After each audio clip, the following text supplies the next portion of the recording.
Hello friends, it's me Karthik. Hope you guys are doing really good. So in our previous video, what we have did is we have created a queue storage, right?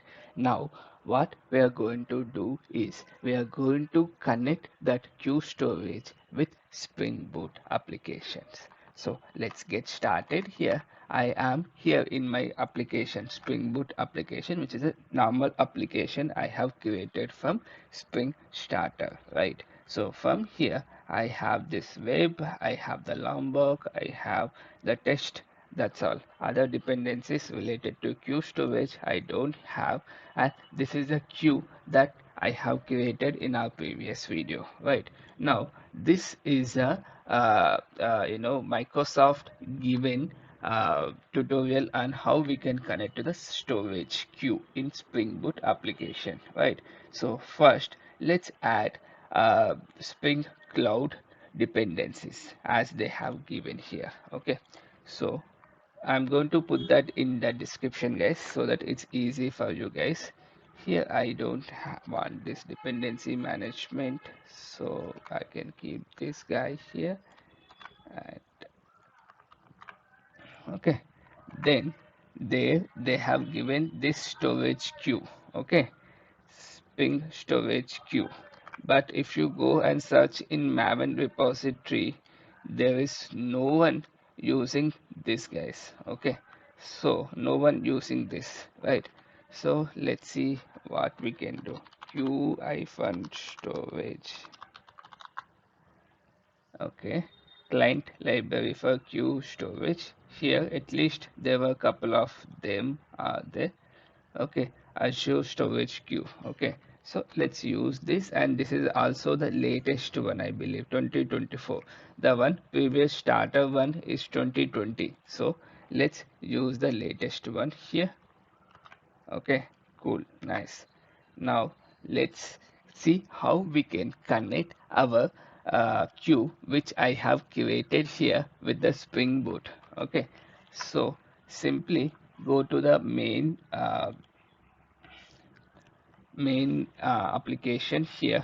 I'm going to show you from main now. Later in other videos, we are going to see how we can create with the help of the configuration. Okay, so first let's create a queue client. Okay, so let's say like queue client is equal to new queue client builder dot, obviously build client will be there when it comes to the builder related things. Right now here I have a endpoint. Okay, and I have the queue name which I need to give. Okay, and I need to have SAS token as well. Okay, these three details I need to have. Okay, queue name I can only create it, so let's say like test one. Okay, then coming to endpoint, how I can get that endpoint here. This is my application. If you click on JSON view, what you are going to get? Okay, so this will come in the JSON format. Okay, here I need a endpoint, isn't it? Now you could see here, this is my endpoint basically. So let's take that guy, keep it over here. Cool. Now, what about the SAS token? This is important. So in our previous video, we have seen how we can generate the SAS token. You just come here. Here I have SAS, shared access signature. Okay. Simply use allowed resource type here, and end date. You can mention anything up to your choice. So let me keep it 31st of December. Generate the SAS token for this, and here SAS token got generated. Copy it and keep it. Okay, so this is the one, guys. Okay, now let's see it got created or not. So QueueClient dot, there's an option to create, if not, and create.